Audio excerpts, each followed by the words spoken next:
Bismillahirrahmanirrahim. Assalamualaikum warahmatullahi wabarakatuh.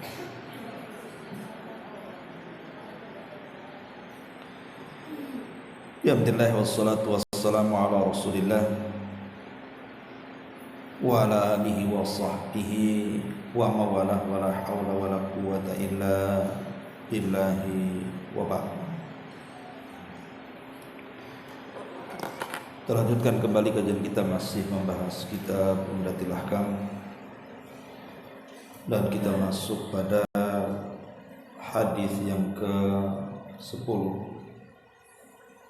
masih dalam bab taharah.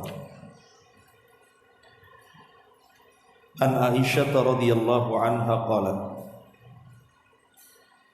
kana Rasulullah sallallahu alaihi wasallam yujibuhu tayammunu fi tana'ulihi wa tarajjulihi wa tuhurihi wa fi sya'ni kullihi. Kata Aisyah ummul mukminin radhiyallahu anha bahwa Nabi sallallahu alaihi wasallam suka mendahulukan bagian sebelah kanan daripada bagian kiri, baik ketika memakai sandal, bersisir ataupun bersuci. Bahkan dalam semua urusan Nabi SAW selalu mendahulukan yang kanan-kanan.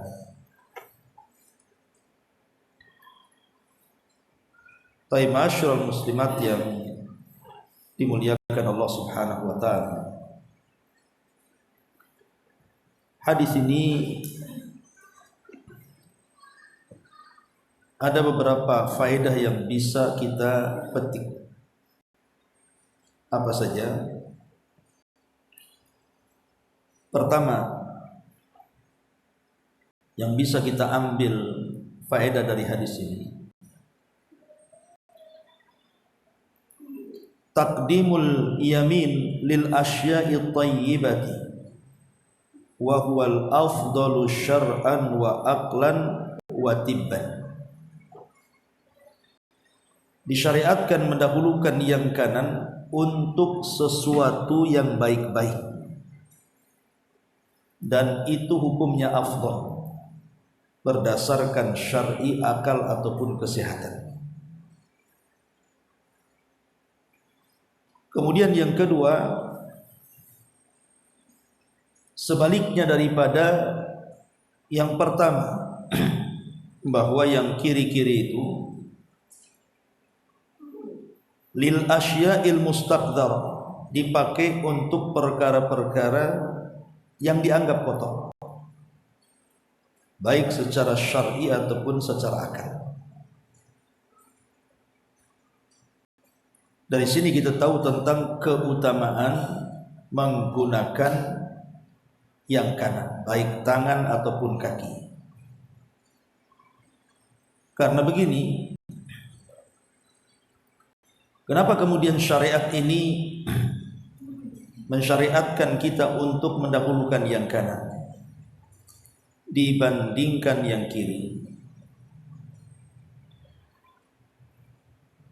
Pertama, karena memang Nabi Shallallahu Alaihi Wasallam mencontohkan seperti itu, dan tentunya Nabi Shallallahu Alaihi Wasallam ketika mencontohkan seperti itu tidak datang dari dirinya, tapi wahyu yang memerintahkannya. Yang kedua, menggunakan yang kanan itu dalam rangka menyelisih setan.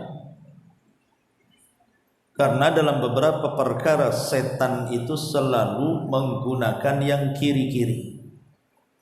Contoh ketika makan dan minum, setan itu selalu menggunakan tangan kiri untuk makan ataupun untuk minum. Jadi dengan kita mendahulukan yang kanan itu, hakikatnya kita sedang menyelisihi syaitan. Kemudian yang ketiga, dari sini kita tahu bahwa tangan kanan itu lebih mulia lebih terhormat dibandingkan tangan kiri. Makanya ibu ajarkan kepada anak-anak ibu, baik ketika makan, ketika minum, ketika menggunakan pakaian, celana ataupun menggunakan sandal. Perhatikan, jangan sampai kemudian anak-anak kita mendahulukan yang kiri, akhirnya jadi kebiasaan. Kemudian juga yang keempat, bahwa ini bagian daripada adab bersama manusia. Ketika seseorang bersalaman umpamanya, bersalaman, tangan ketemu tangan, kalau seandainya kita serahkan yang kiri, sementara lawan daripada orang yang salaman itu menggunakan tangan kanan, tentu tidak ketemu juga kan, yang satu ngadap sana, yang satu ngadap sini kan. Yang kedua memang tangan kiri untuk kotoran, sehingga qillatul adab, jadi sedikit adabnya jadinya. Jadi menggunakan yang kanan itu bagian daripada adab bermuamalah dengan manusia. Lebih daripada itu, menggunakan yang kanan ini karena tafaul. Tafaul itu artinya kita berdoa kepada Allah Azza wa Jalla, kalau di dunia saja kita mendahulukan yang kanan, maka di akhirat mudah-mudahan kita termasuk ashabul yamin, orang yang senantiasa berada di sebelah kanan. Karena orang yang berada di sebelah kanan nanti pada hari kiamat itu adalah orang-orang yang diselamatkan Allah. Tapi sebaliknya, orang-orang yang ada di sebelah kiri justru mereka adalah orang-orang yang digiring ke neraka. Jadi dari dunia saja kita sudah diarahkan ke yang kanan. Karena di akhirat ashabul yamin, mereka adalah orang-orang yang selamat dari api neraka dan masuk ke dalam surga. Jadi itu kenapa kemudian alasan-alasan kita mendahulukan yang kanan itu karena alasan-alasan seperti ini. Apalagi sekali lagi bahwa sunnah Nabi SAW, baik dari ucapan beliau ataupun perbuatan beliau, itu selalu menggunakan yang sebelah kanan, baik tangan ataupun kaki. Kemudian juga di antara faedahnya hadis ini,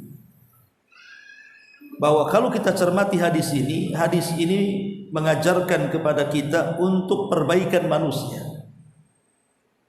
untuk penjagaan manusia supaya manusia itu terhindar dari bahaya dan madharat. Umpamanya orang makan dengan tangan kiri sementara dia cebok dengan tangan kiri, berarti secara kesehatan membahayakan. Karena boleh jadi ketika dia mungkin cebok kurang bersih, ada kotoran atau najis, kemudian menempel di tangan, kemudian kita gunakan makan. Ataupun umpamanya memasukkan sesuatu, pakai celana ataupun pakai sandal dan begitu seterusnya. Terkadang kalau menggunakan kaki kiri itu karena tidak terbiasa, bisa saja kemudian dia jatuh, kepleset atau apa gitu kan. Intinya bahwa syariat ini mengajarkan keselamatan dan kebersihan. Makanya kalau kita lihat banyak sekali hadis-hadis Nabi SAW, bukan hanya perkara makan dan minum, tapi hampir seluruhnya dalam kehidupan Nabi SAW, kecuali yang dikecualikan, menggunakan yang kiri. Umumnya Nabi SAW menggunakan yang kanan-kanan.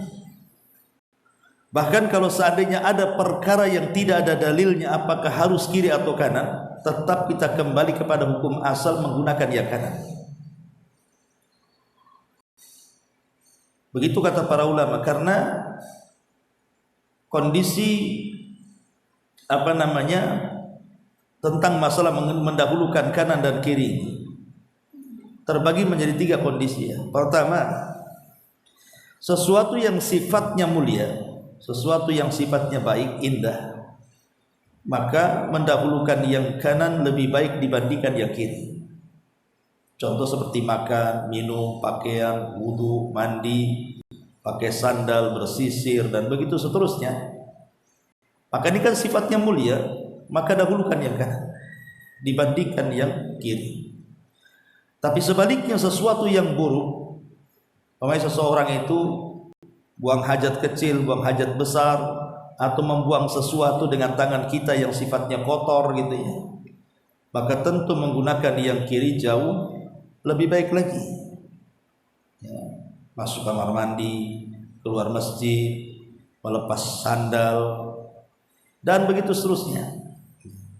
Tapi kalau tidak ada suruhan apakah yang kanan atau yang kiri, maka kondisi yang ketiga kembali kepada hukum asal, bahwa yang kanan itu jauh lebih baik dibandingkan yang kiri. Taib, masyarul muslimat yang dimuliakan Allah Subhanahu wa taala. Di sini Nabi sallallahu alaihi wasallam dijelaskan di antara perbuatannya oleh Ummuna Aisyah radhiyallahu anha, yu'jibuhu at-tayammum. Beliau suka dengan yang kanan. Pertama, fi tana'ulihi, ketika beliau menggunakan sandal. Jadi ketika menggunakan sandal, Nabi SAW suka dengan mendahulukan kaki kanan sebelum kiri. Tapi kalau melepasnya terbalik, kaki kiri dulu baru kanan. Maksud saya ini memakainya. Bicara soal memakai sandal, tentu memakai sandal juga dalam Islam itu diatur. Itu menunjukkan kesempurnaan Islam, bahwa Islam itu bukan hanya mengatur perkara-perkara ibadah saja. Tidak, bahkan sampai kepada ada bersandal itu dalam Islam itu ada. Dan ini tidak pernah diajarkan di luar ajaran Islam. Menunjukkan sempurnanya Islam. Bahwa semua diatur, sampai ke sandal, urusan sandal pun diatur dalam Islam. Pertama, tentu at-tayammun fi na'li, menggunakan kaki kanan dalam bersandal ini sesuatu yang disyariatkan berdasarkan hadis Aisyah yang kita baca.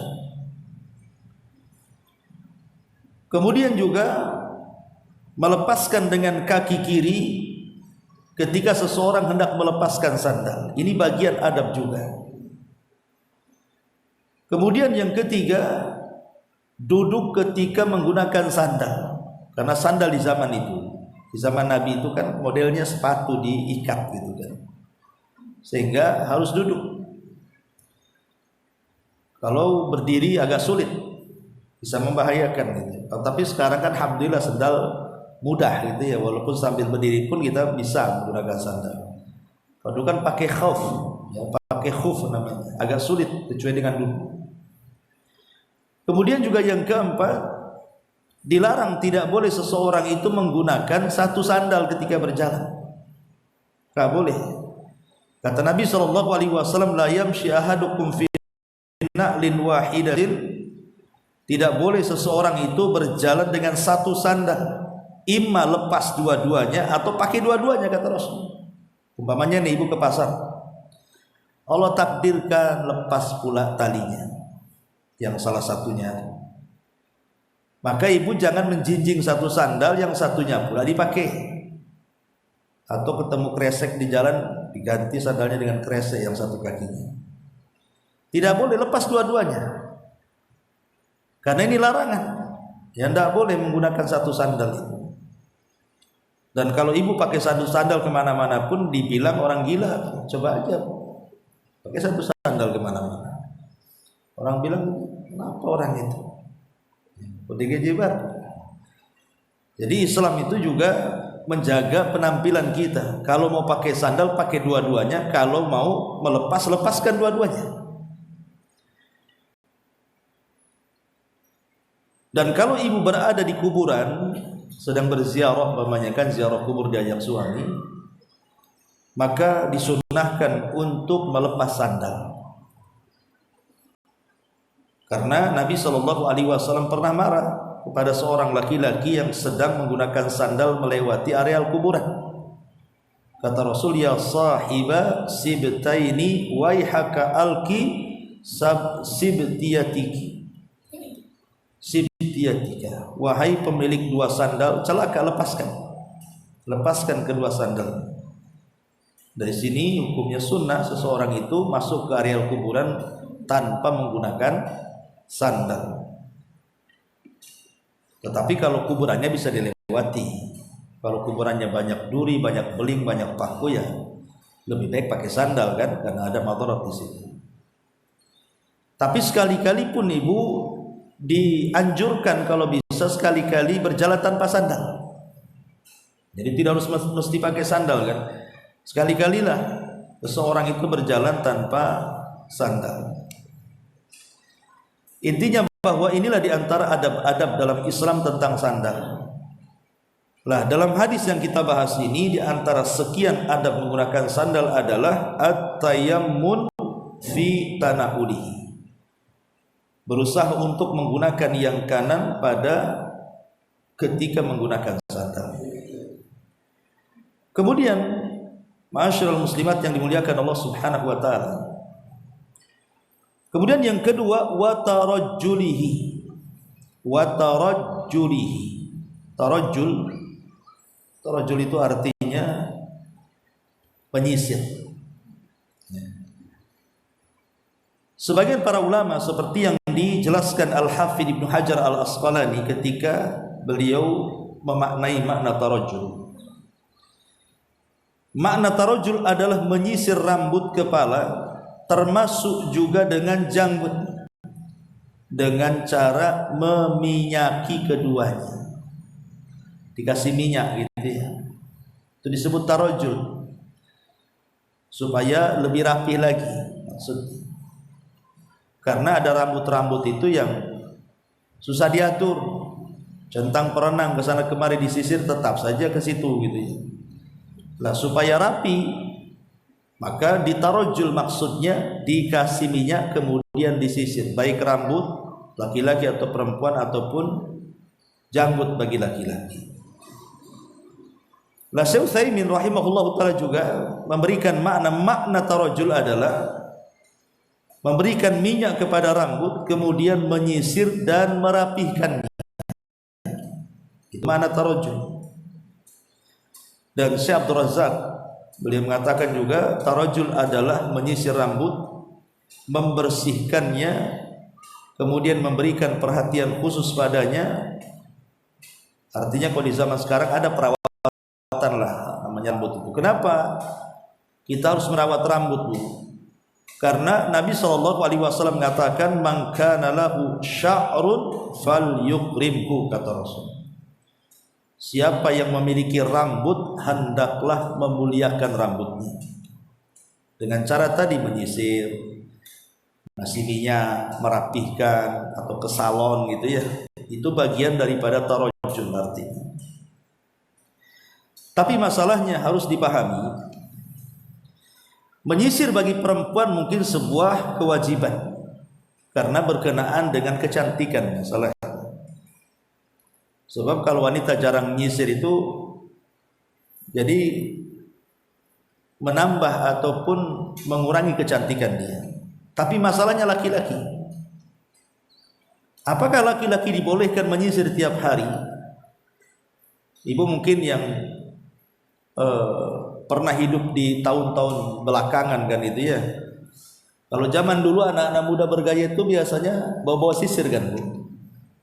Bukan dompet yang dibawa, itu sisir. Sisir itu ditaruh di belakang. Sisir kecil, kalau sisir gede ya enggak lah. Biasanya itu di kemana-mana bawa sisir. Tetapi pertanyaannya, apakah laki-laki boleh menyisir tiap hari? Karena ada larangan dari Nabi SAW. Naha Nabi SAW anit tarajjuli illa ghibah. Nabi SAW itu melarang tidak boleh menyisir kecuali dibuat jarang-jarang. Kalimat ghibah, Imam Ahmad memberikan catatan, maksudnya ghibah di sini artinya yauman wa yauman. Jadi sehari menyisir sehari tidak, atau sehari memberikan minyak sehari tidak. Makanya dalam hadis yang lain juga sama gitu ya. Karena Nabi sallallahu alaihi wasallam yanhana anil irfahi, qulna wa mal irfah, qala at-tarajjul kulla yaumin. Nabi SAW melarang kita untuk irfah. Kami bertanya, apa itu irfah? Maka Nabi SAW menjawab, menyisir sepanjang hari, pagi, siang, sore, malam, pagi, siang, sore, malam, nyisir-nyisir terus ya. Maka itu dilarang dalam Islam. Makanya kata Al-Imam Asy-Syaukani rahimahullahu tadi yang mengatakan, wal haditsu yadullu ala karahiyatil ishtighali bitarjih fi kulli yawm li'annahu naw'un minal irtifah wal irtifah al istikthar minaz zinati wa alla yazal yuhayyi'u nafsah. Kata Syaukani rahimahullahu taala, hadis ini menunjukkan makruhnya menyibukkan diri dengan menyisir bagi laki-laki ya. Maksudnya sepanjang hari ya. Karena ini termasuk irfah. Termasuk irfah itu bergaya-gaya, bermegah-megah gitu ya. Kemudian kata beliau, dan irfah sendiri maksudnya adalah terlalu banyak berhias. Dan itu kan perbuatan perempuan, banyak berhias itu. Bukan laki-laki yang harus depan cermin terus kan gitu ya. Itu pekerjaan perempuan, berhias itu. Bukan pekerjaan laki-laki. Makanya kemudian kenapa menyisir bagi laki-laki terus-menerus itu dilarang. Jadi kalau ibu melihat suaminya acak-acakan rambutnya, ya memang begitulah sifat laki-laki. Ya seribu aneh kalau punya suami kok tiap hari pagi, siang, sore nyisir terus. Ada apa ini? Nyisir terus itu. Karena itu tugasnya perempuan. Tukang sisir itu biar nampak cantik, rapi gitu. Kalau laki-laki, ya makanya kenapa secara umum Nabi sallallahu alaihi wasallam sampai mengatakan la'anan Nabi sallallahu alaihi wasallam al-mutasyabbihina minar rijali bin nisa. Rasul melaknat laki-laki yang menyerupai wanita ataupun sebaliknya. Di sini maka harus diperhatikan bagi laki-laki, boleh kita sebagai laki-laki menyisir, tetapi jangan seperti perempuan menyisir yang intens hampir setiap hari, karena walaysa dzakaru kal untha, laki-laki itu tidak sama dengan perempuan. Masyarul muslimat yang dimuliakan Allah Subhanahu wa taala. Tetapi yang ingin saya sampaikan di antara adab menyisir itu, pertama memuliakan dari rambut sebelah kanan. Ibu kalau mau nyisir, maka dahulukan sebelah kanan dulu. Sebelah kanan dulu disisir sebelah sini. Kalau sudah rapih baru ke sebelah kiri. Begitu adabnya. Kalau memulakan dari sebelah kiri, hukumnya makruh. Tidak haram tapi makruh. Bagaimana Ustaz kalau kiri kanan? Ya nanti sunnah makruh nanti gitu jadinya. Maka sebaiknya yang kanan-kanan saja. Kemudian yang kedua, termasuk juga di antara adab menyisir itu adalah memberikan minyak rambut. Merapihkannya, kalau tidak ada minyak ya pakai air lah. Supaya apa? Supaya tidak acak-acakan ya. Kemudian yang ketiga, termasuk apabila ibu ke salon mencukur rambut, ataupun bapak-bapak juga sama, kalau datang ke salon mencukur rambut, minta bu kepada tukang cukurnya, tolong dahulukan sebelah kanan, potong dulu sebelah sini, tapi habis itu jangan ditinggalkan, sebelah kirinya potong juga. Jadi di sini menunjukkan bahwa tidak boleh mencukur sebagian dan meninggalkan sebagian. Dalam bahasa hadis disebut kozak, tidak boleh kozak. Maka ibu kalau punya anak kecil, kemudian dibawa ke tukang cukur, jangan disisakan di depan jambul. Kalau zaman dulu biasanya sengaja anak itu dibotakin sebelah sini, jambulnya pula dibiarkan di depan. Tidak boleh, itu kozak. Kozak itu dicukur semuanya. Kalau mau dibiarkan semua, kalau mau dicukur, cukur semua. Karena lihat anak-anak zaman sekarang ini sudah bagus-bagus nih rambut nih, ya dicukur kayak tentara gitu, disisakan hanya berapa senti saja. Nanti dicoak pula di sini. So, ngapain dicoak-coak di situ? Biar keren-keren dari mana? Islam tidak mengajarkan seperti itu. Jadi qazak dilarang, tidak boleh mencukur sebagian dan meninggalkan yang lain. Termasuk juga tidak boleh berlebih-lebihan. Tidak boleh sampai berlebihan mengurus rambut dan menyisirnya. Sampai ada orang yang pengen bagus rambut itu sampai menghabiskan biaya banyak, berlebihan. Ya, sampai kemudian diwarnai dengan berbagai macam warna dan pokoknya dia perhatikan rambutnya saja. Nggak boleh, secukupnya saja kalau mau merawat rambut. Nggak boleh berlebihan. Karena biaya untuk perawatan yang harusnya untuk yang lainnya habis di situ. Nanti takutnya masuk kepada israf, membelanjakan kepada sesuatu yang dihalalkan tapi berlebihan. Dan Allah melarang, tidak boleh israf. Innallaha la yuhibbul musrifin. Allah tidak suka dengan orang-orang yang israf, orang-orang yang membelanjakan tetapi berlebihan dalam belanjanya. Kalau mubadzir itu orang yang membelanjakan sesuatu yang diharamkan Allah Subhanahu wa taala. Ini yang kedua, fi tana'ulihi wa tarajjulihi. Kemudian yang ketiga, wa tuhurihi. Dan juga dalam bersuci. Nabi sallallahu alaihi wasallam selalu mendahulukan yang kanan.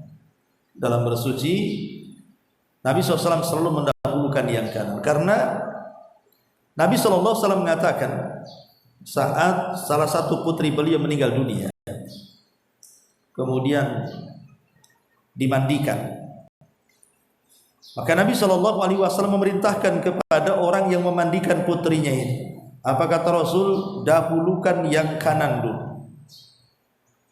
Kata Nabi SAW, dahulukan yang kanan dulu ketika memandikan Zainab putra beliau. Sebagaimana dinyatakan Ummu Atiyah radhiyallahu anna Nabi sallallahu alaihi wasallam qala lahunna fi ghasli ibnatihi Zainab ibda'na bi yaminiha wa mawadi'al wudu'i minha, muttafaqun alaih. Kata Ummu Atiyah, Nabi SAW berkata kepada mereka, para pemandi jenazah putrinya Zainab itu, dahulukan yang kanan-kanan dan tempat-tempat anggota wudu. Menunjukkan bahwa dalam toharoh harus mendahulukan yang kanan. Termasuk ibu sedang wudu. Sedang wudu ya tangan kanan dulu 3 kali baru tangan kiri. Kaki kanan dulu 3 kali baru kaki kiri, gitu ya. Termasuk ketika mandi jinabah juga sama. Kita membasuh sebelah kanan dulu baru sebelah kiri. Termasuk memandikan jenazah juga sama.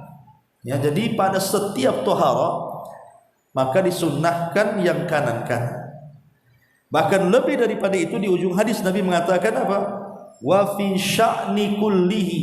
Wa fi sya'ni kullihi, maksudnya pada seluruh urusan.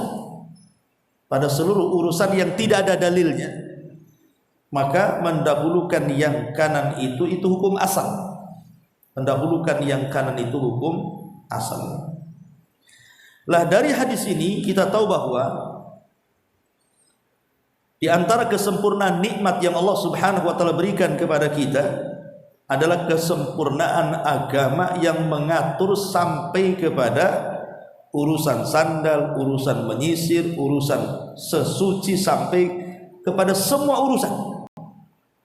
Ya, diatur dalam Islam itu salah satunya mendahulukan yang kanan-kanan, kecuali memang ada dalilnya seseorang itu mendahulukan yang kiri. Memang ada dalilnya, seperti masuk kamar mandi, ya memang ada dalilnya. Keluar dari masjid, melepas sandal, ketika cebok, istinja dan lain sebagainya. Berarti kalau ada perintahnya memang harus mendahulukan yang kiri, ya tentu melaksanakan perintah lebih baik. Karena memang sudah ada porsinya, mana yang kanan dan mana yang kiri.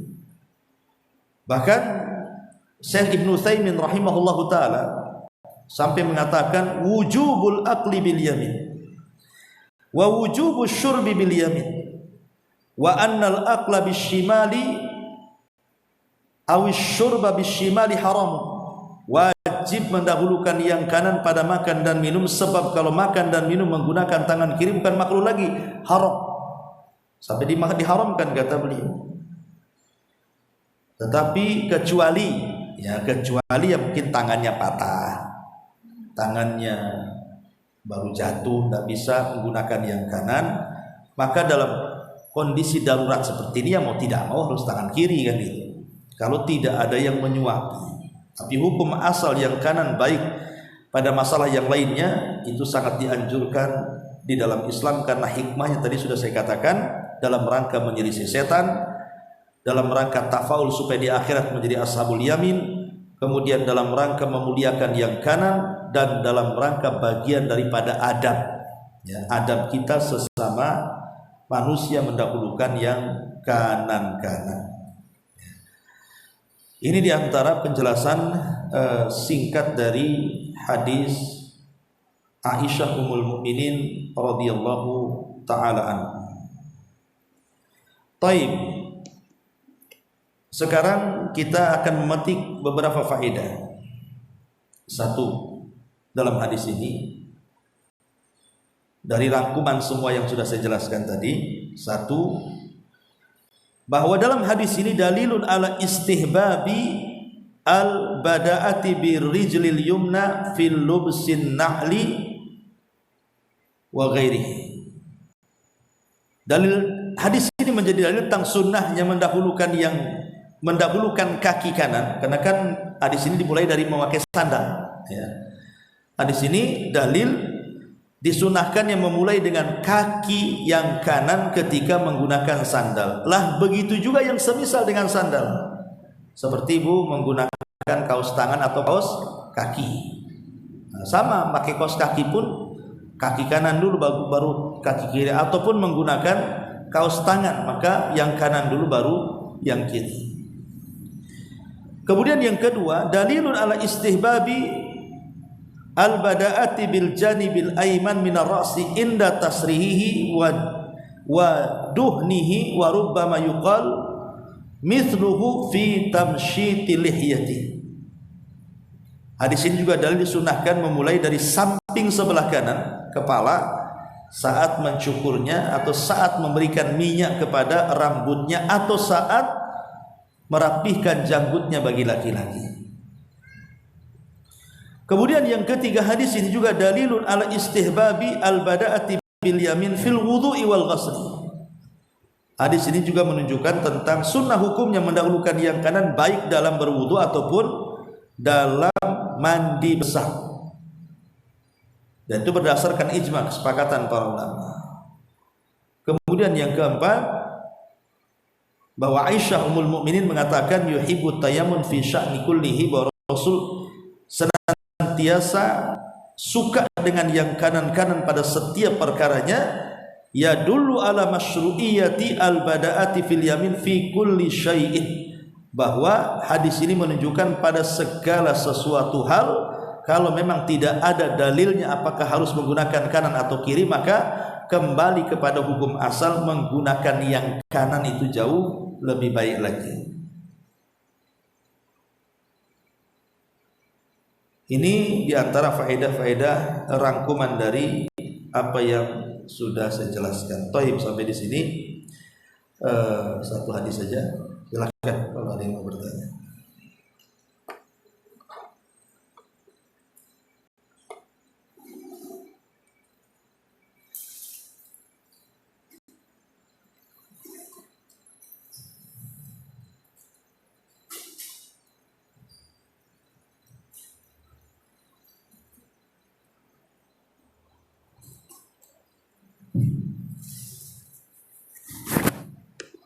Assalamualaikum. Waalaikumsalam. Di sini sudah Ustaz rangkum ya hadis dari Aisyah radhiyallahu anha, menunjukkan yang sesuatu yang benar termasuk dalam memakai sandal. Terus Ustaz mungkin sebagian tahu ya Ustaz ini karena anak ingin memperjelas ya Ustaz. Berarti di sini intinya bukan hanya untuk melakukan ibadah ya Ustaz, tapi sesuatu yang bersifat yang baik semua kita lakukan dimulai yang kanan. Bukankah itu juga termasuk dalam menulis ya Ustaz, menulis kitab berbuku pelajaran juga kita mulai dari kanan. Terus dalam mengikat ini juga kan Ustaz, apa kita juga harus menggunakan tangan yang kanan karena kita juga mengeluarkan potongan. Nah seperti itu Ustaz. Berarti dia tidak semua hal-hal yang terkait untuk ibadah, tetapi perbuatan yang itu untuk baik harus kita lakukan yang kanan. Apakah begitu Ustaz? Ya, alhamdulillah, kan kaidahnya sudah jelas bahwa sesuatu yang baik walaupun tidak ada dalilnya, dahulukan yang kanan. Pokoknya sesuatu yang baik. Tapi sesuatu yang kotor, hukum asalnya yang kiri. Contoh umpamanya ibu mau mengeluarkan ingus, kan lubang hidung kan dua nih. Ya, mana yang kiri mana yang kanan kan itu. Karena ini sifatnya kotoran, maka yang kiri dulu kan. Ini gini, baru yang kanan gitu. Tapi kalau sifatnya kebaikan, ya seperti menulis itu kan yang baik. Kalau menulis kan baik, berarti kan dia yang kanan dulu. Jangan sampai kidal gitu ya, yang kiri. Tapi yang sifatnya kotor, apakah sikat gigi ini membuang kotoran? Ya kan begitu. Berarti kalau yang sifatnya kotor, yang kiri dulu. Iya, Allah. Terus Ustaz, anak lupa kalau kasar di dalam surat Al-Maidah kita ada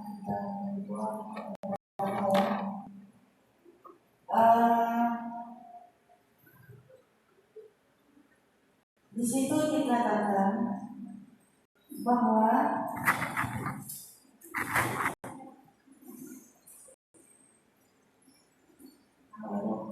dan ini Ustaz, anak lupa tadi saya sudah buat satu pertanyaan tapi lupa.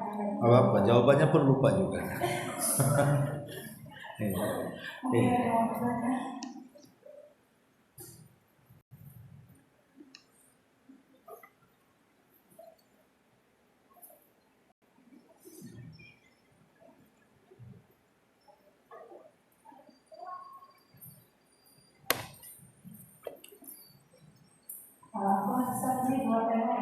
Iya.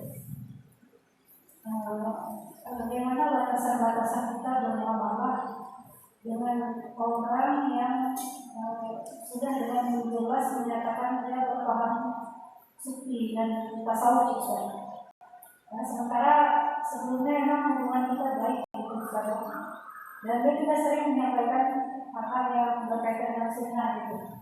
Nah, batasan-batasan muamalahnya itu gimana? Atau tidak usah bermuamalah dengan dia atau bagaimana itu Ustaz? Ya, alhamdulillah. Pada dasarnya hukum bermuamalah dengan siapapun itu dibolehkan. Tapi tidak boleh semua orang harus dijadikan teman. Berteman dengan siapapun boleh, tapi jangan berteman dengan teman sebanyak-banyaknya, tidak. Kita seorang muslim harus cerdas. Mana teman yang baik, mana teman yang tidak baik. Mana teman yang bermanfaat di dunia dan mana teman yang bermanfaat di akhirat. Atau dua-duanya bermanfaat dunia akhirat. Jadi sekiranya kita ini punya teman dan membahayakan akhirat kita, mungkin akidah kita, dari mana kita tahu? Sebab kalau berteman dengan dia itu asik ngobrol ajaran dia saja, seolah-olah nari-nari kita di sini. Ya, kalau ibu menganggap itu bagian daripada dakwah dia, mengajak kita masuk pada mereka, dan itu sudah tahu ajaran yang diajarkan itu keluar daripada ajaran Islam dan ahli sunnah, maka sebaiknya batasi hubungan dengan dia. Karena jangan sampai kemudian akidah yang sudah kita yakini kemudian goncang pula. Tetapi kalau urusan dunia ya nggak masalah, jangan lagi dengan orang yang menyimpang, sama orang kafir aja boleh. Kalau urusan dunia ya, maksudnya ibu ada urusan bisnis, jual beli, utang piutang, sewa menyewa atau apalah namanya, itu tidak dibatasi dalam Islam, karena Nabi pun bermuamal dengan orang Yahudi. Bahkan pernah baju besinya Rasul pun digantikan dengan orang Yahudi. Karena sudah tahu orang Yahudi itu bagaimana cari makan mereka. Tapi Rasul melihat dohirnya. Bahkan ketika hijrah sendiri, yang mengantarkan Rasul dengan Abu Bakar dari Mekah ke Madinah itu siapa? Orang Yahudi. Penunjuk jalan khiritnya itu. Jadi bermuamalah dengan orang kafir kalau dalam urusan dunia sah-sah saja. Tetapi kalau seandainya sudah nyerempet masalah agama, masalah akidah, maka sebaiknya jangan berteman dengan orang yang seperti ini. Karena dikhawatirkan lambat laun dia akan mengajak kita, mungkin pada awalnya kita tolak, tapi karena terus-terusan diajak lama-lama ikut. Dan itu yang banyak. Seperti anak-anak muda yang datang menau, tiba-tiba berselancar di YouTube, di mana gitu kan. Tahu-tahu ketemu paham Khawarij. Dia baca, oh betul juga kan gitu. Akhirnya masuk Khawarij. Melakukan bom bunuh diri. Dan itu sudah banyak kan gitu. Karena syubhat itu di zaman sekarang ini sangat menyambar-nyambar sama dengan syahwat. Makanya saya contohkan bagaimana Imran ibn Khittan itu ingin menyelamatkan keluarganya dari pemahaman Khawarij kepada ahli sunnah. Tetapi Allah takdirkan bukan dia nyeret, tapi dia yang keseret. Harusnya dia yang nyeret karena dia ulama hadis, ulama besar, ulama dunia. Sekelas Imran bin Khittan saja keseret dengan keluarga istrinya, akhirnya menjadi tokoh Khawarij. Padahal niat dia menikahi anak pamannya itu maksudnya untuk mengajak keluarga pamannya kepada ahli sunnah. Setelah dia menikah, malah dia yang keseret-seret. Akhirnya jadi tokoh Khawarij pula itu Imran bin Khittan. Maka sebaiknya lihat bermuamalah itu kalau sudah mulai mengacaukan akidah, sebaiknya jangan berteman dengan orang seperti itu. Tapi kalau masih ya hanya berkawan biasa, tidak ada sangkut pautnya, apalagi dia lebih toleran dengan kita, ya sudahlah, urusan akidah kamu akidah saya, kita berteman ini hanya sebatas tetangga atau teman atau apa atau bisnis atau apa, nggak ada masalah. Tapi kalau sudah merusak akidah, sebaiknya jangan ditemani. Wallahu a'lam.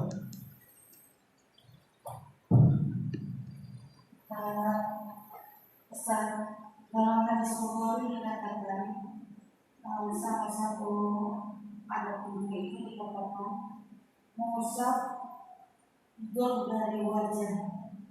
Mengusap hidung dari wajah dilakukan di waktu bangun tidur ketika tidak wudhu. Terus gimana kelanjutannya dengan hadis yang lain dikatakan sesungguhnya kita harus mencuci tangan dulu sebelum wudhu, karena kita nggak tahu tangan kita berada di mana. Itu maksudnya gimana ya Ustaz? Sementara kita tidur itu tidak sadar memegang hal yang tidak ketahui dalam hadis Bukhari tersebut, tapi dalam hadis yang lain anak-anak baca di satu kitab yang mengatakan sunnah-sunnah yang hampir ditinggalkan, tidak boleh melakukan aktivitas apapun sebelum kita mencuci tangan. Itu gimana maksudnya? Sebenarnya nggak bertentangan, cuman mencuci tangan selepas bangun malam itu hukumnya wajib. Tapi mencuci tangan kalau tidak tidur malam, namanya siang, duhur, asar kita mau berwudu, itu sunnah saja. Seandainya umpamanya datang waktu duhur nih, langsung buka keran, langsung ambil air, dimasukkan ke mulut, ya tidak ada masalah. Tapi kalau sholatnya bukan duhur, anggap subuh kan bangun malam tuh, maka tidak boleh kemudian ambil air kemudian memasukkan ke mulut, tapi cuci dulu 3 kali. Kenapa? Karena hukum mencuci tangan selepas bangun tidur itu wajib hukumnya. Kenapa wajib? Karena ada nas khusus. Kata Nabi SAW, fa inna ahadakum la yadri aina batat yadu. Karena salah seorang di antara kalian tidak tahu tangan kalian menginap di mana di malam hari. Maka sebab hadis ini makanya mencuci tangan selepas bangun tidur malam itu hukumnya wajib, bukan sunnah. Tapi kalau selain daripada itu, maka mencuci tangan itu hukumnya sunnah. Tidak ada masalah gitu kan. Hukumnya sunnah karena tidak ada nasnya. Kembali kepada perbuatan Rasul, kalau wudu mendahulukan mencuci tangan baru kemudian berwudu. Sebenarnya tidak ada bertentangan hadis itu ya. Wallahu a'lam. Satu lagi Ustaz. Ya. Bagaimana hukumnya jika seorang wanita itu memotong rambut pendek atau telinga misalnya saja, apakah itu dengan alasan misalnya karena rambutnya rontok atau karena isi badan yang panas gitu, jadi memotong rambut pendek sebatas telinga, apakah itu dibolehkan atau dapat termasuk menyerupai laki-laki?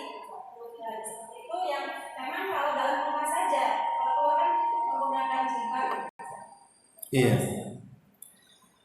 Mencukur rambut bagi wanita pertama hukumnya boleh-boleh saja. Sebagaimana laki-laki boleh, maka perempuan juga boleh. Tapi hindari tasyabuh. Hindari tasyabuh dengan orang-orang fasik, dengan orang-orang kafir, ya, ataupun dengan laki-laki. Hindari. Ya kalau seandainya keluar daripada tasyabuh tadi, mau pendek pun tidak masalah, selama tidak tasyabuh. Itu masalahnya. Apakah kemudian itu bagian daripada tasyabuh? Wallahu a'lam. Ya lihatlah bagaimana laki-laki dicukur. Ondalah saya nggak seperti laki-laki kok, saya masih lebih panjang. Ya. Atau bagaimana tradisi orang-orang fasik? Orang-orang fasik itu kan lihat, mereka itu rambut kadang-kadang dimacam-macam kan. Dimacam-macam yang kadang-kadang dipelangiin gitu ya, semacam warna nempel di atas kepala. Kadang-kadang pakai wig, pakai apa, penyambung rambut itu kan nggak boleh. Rambut disambung-sambung kan. Jadi kalau tidak tasyabuh tidak ada masalah. Tapi kalau sudah tasyabuh, maka tidak ada alasan walaupun untuk menyenangkan suami, kecuali kalau memang ada faktor kesehatan. Seperti mamanya orang yang di kemo akhirnya botak, ya namanya gimana? Itu konsekuensi yang di kemo kan biasanya botak kan itu. Ya, nanti kan tumbuh lagi insya Allah gitu. Jadi dhabitnya adalah selama tidak tasyabuh tidak ada masalah. Apakah dicukur telinga tasyabuh atau tidak? Wallahu a'lam. Ya saya nggak pernah, saya bukan pemerhati rambut ya. Nah, coba lihat rambut-rambut orang-orang fasik, orang kafir, orang laki-laki ya kalau sama dengan mereka ya jangan. Tapi kalau tidak sama ya nggak ada masalah. Intinya jangan tasyabuh, itu saja. Wallahu a'lam. Setelah 10. Iya. Satu lagi aja.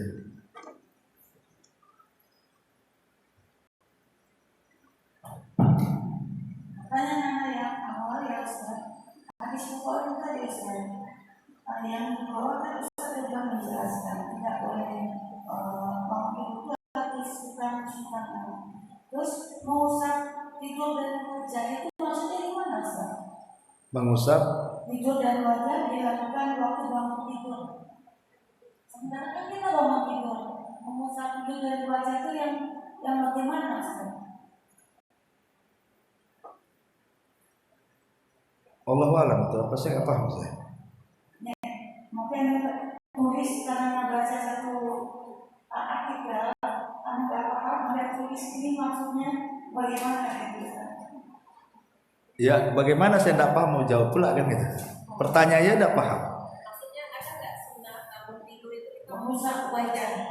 Oh, apakah ada sunnahnya bangun tidur mengusap wajah? Ya, sementara di hadis lain kan harus mencuci tangan terlebih dahulu. Oh, iya. Coba saya cek dulu ya. Hadis Bukhari.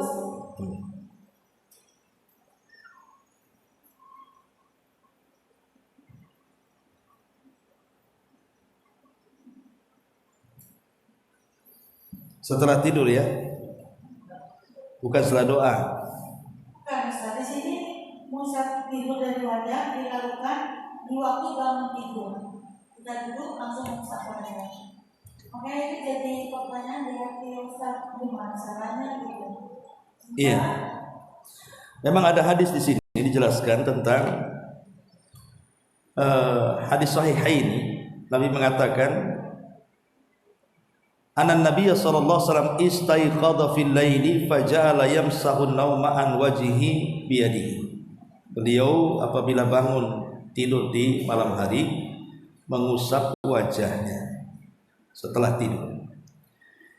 Kemudian di dalam hadis, idza staiqadha ahadukum min naumihi fala yaghmis yadahu fil ina'i hatta yaghsilaha thalathan fa innahu la yadri aina batat yaduhu.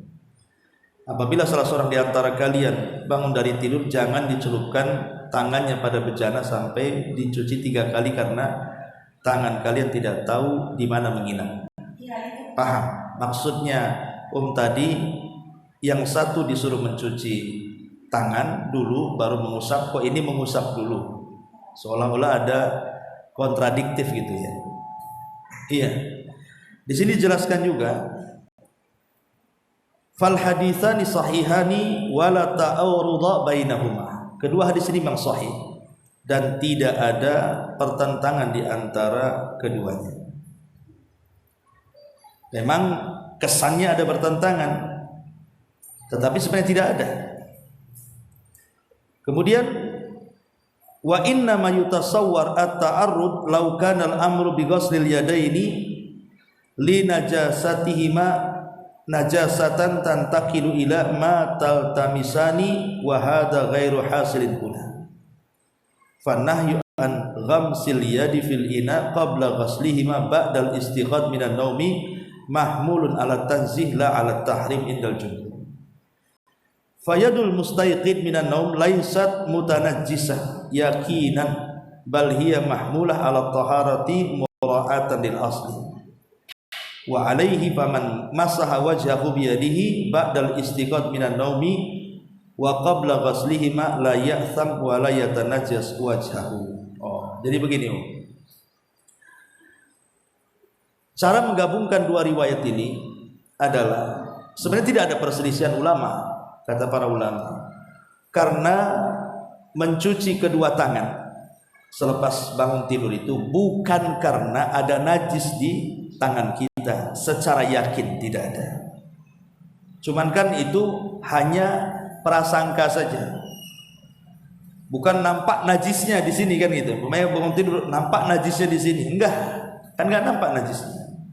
Berarti mencuci tangan itu bukan karena najis, karena bukan karena ada najis di tangan kita, bukan. Lalu apa masalahnya? Kenapa harus dicuci tangan? Ya. Katanya para ulama di sini, larangan memasukkan tangan ke dalam bejana sebelum mencuci setelah bangun dari tidur itu dibawa kepada tanzih, bukan kepada tahrim. Maksudnya dibawa kepada makruh, tidak sampai kepada tingkat haram. Karena tangan orang yang bangun dari tidur itu tidak najis secara yakin, tetapi dikhawatirkan terkandung, hanya kekhawatiran saja kalau ada najis kan itu. Karena tidak semua orang tidur itu harus meraba ke sana kemari kan gitu. Bisa saja tangannya nggak kemana-mana, diam saja, sehingga tidak ada keyakinan. Lah ketika Nabi SAW mengusap wajah menunjukkan tangan ketika selepas bangun tidur itu tidak najis, maka boleh diusapkan ke wajah gitu ya. Makanya kalau seandainya kemudian seseorang mengusap wajah selepas tidur, bukan menunjuk, kemudian ada hadis, bagaimana dengan hadis yang kedua ini? Kan tidak boleh mengusap wajah, kan kita harus mencuci tangan dulu. Nah, kita katakan tidak mesti seperti itu, karena tidak ada nas yang mengatakan bahwa mencuci tangan selepas tidur itu karena najis.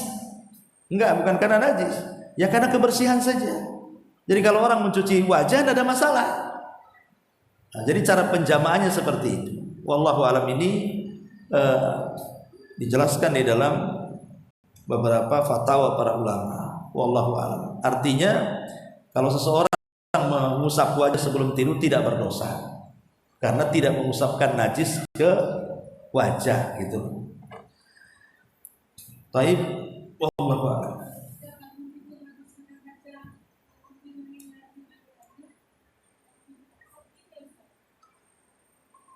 Yang mengusap wajah, yang mengusap wajah lah. Tak, biasanya kan mengusap wajah itu karena mungkin ada kotoran di mata atau apa kan? Kan biasanya kan orang begini kadang ya biasalah, wajar kan orang baru bangun tidur kan. atau mungkin ada apa, karena di zaman Rasul ibu senanglah bisa tidur di kasur, pipi pun bisa bersih kan itu. Kalau di zaman itu tidur di pelapa kurma banyak debu banyak apa kan, ya wajar lah kan itu. Nabi mengusap wajah ketika bangun tidur. Wallahu a'lam. Tapi sudah setengah 10. Subhanallah bihamdika asyhadu an la ilaha illa anta astaghfiruka wa atubu ilaik. Allahu ta'ala. Assalamualaikum warahmatullahi wabarakatuh.